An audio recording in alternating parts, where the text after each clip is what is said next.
All right, so we're starting off with Angie's image, and you're at ISO 800, 100 millimeters. And I encourage students to shoot with a little bit of a longer lens. So generally when I think of a portrait lens, I'm thinking of an 85 millimeter lens. So anywhere between like 65 and 105, I think work really well for portraits because it's compressing space. I'm happy to see that you're using a little longer of a lens here.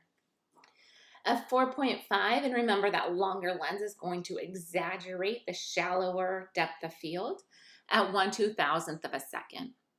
In this image, you have beautiful light on your subject.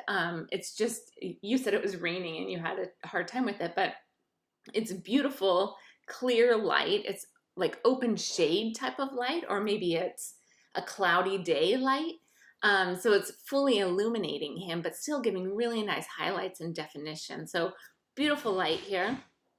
And then what type of image is this? This is more of a commercial image. And by commercial, I don't mean commercial like you're shooting for a fashion magazine, but commercial that the client would be paying you for the image. So maybe he would be using this for his business to show what he looks like. It's like a profile picture for his business or something of that sort.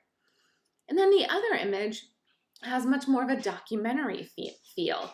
So we're looking at him as it looks like just checking the oil, but working on a car, and he's in a parking lot. We're at ISO 800, 55 millimeters, f4 and 1/1000th of a second. So both of these are having faster shutter speeds, so we're not worried at all about any camera shake. The focus here seems slightly sharper on his hands than it does on his eyes. So I think you just missed your focus slightly on that. If we go to compare the two, this definitely looks sharper. But it shows more of a documentary view. He's working on the car. We see many cars around him. We don't see like something that would feel out of sorts with this. It feels very visually cohesive here. Again, you're working with softer light here. We can see this doesn't create quite as much definition and highlight on him as we had in that original image. And you're treating these very differently. One is much more magenta and the other is much more green.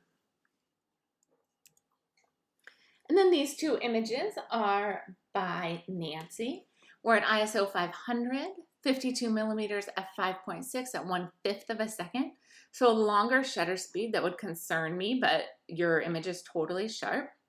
The lighting that you're using, it looks like just indoor lighting, like the lamp that's next to your subject, which in general, we would not encourage that to be a lighting source for a portrait, but we can always change our opinions on these if they're helping with a narrative.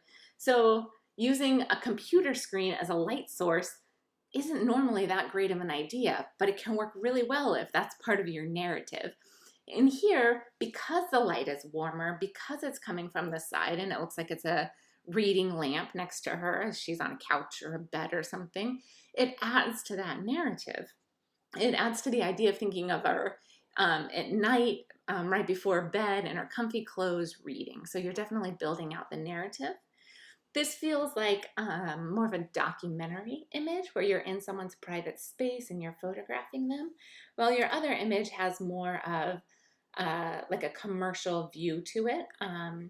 You're at ISO 125, 55 millimeters, f5.6 at 1/500th of a second. We're outside on what looks like a really bright, sunny day. We see the grass in the background illuminated, but it looks like this is lit from the front. So maybe you're using strobes and you're coming out and bringing those on location, which is great. I'm really encouraging students to use their lighting for this class. You took your quality of light class and we want to refine those skills in this class. So I'm really happy to see that, Nancy. And as you're photographing, as you're bringing in this light, you're bringing in light that is more on her body and less on her face. So I would change the angle of the light here and bring it up and probably to the side a little bit more. I can see it's already to the side, but having her shirt the brightest thing isn't quite where you want our focus to be. We want her face to have that brightness. So we don't want her face to be competing with the brightness of her shirt. So that would be one area I'd adjust. And just watch that bottom crop. It actually isn't that abrupt in this image. It seems like it seems more workable than a normal crop in that area would be. But the crop on her arm, just like her arm just kind of stops, right? So even if she brought her arm in, that would be a little bit better, but it does create a little bit of an abrupt stop for us. And then these two images are by Nik, and you're at ISO 100 at 24 millimeters, f4 at 1/25th of a second, so a really wide angle lens and a longer exposure. That wide angle lens allows that computer to be huge, and this guy's hands are much larger than his face, so it's creating some distortion there. But the idea of someone working from home and the computer kind of taking over the home life, that exaggeration starts to tell that story more. So that's working really well for me. And also in the foreground, and I have no idea if this is correct, but it looks like we have like kids markers here. So it seems as though this guy is working, and then right next to him maybe is his child who's working on homework. So maybe these are just his pens, I'm not sure, but it looks like they're more playful, more young. So I'm just wondering if we're seeing that combination of this work, home, distance learning, all coming together.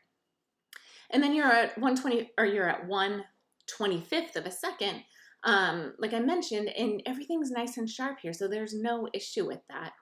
The light coming in, maybe it's window light coming in across his face. If this is artificially lit, then that's great too, because it feels like window light, and that's what we want, right? We want that light to feel natural on your subject.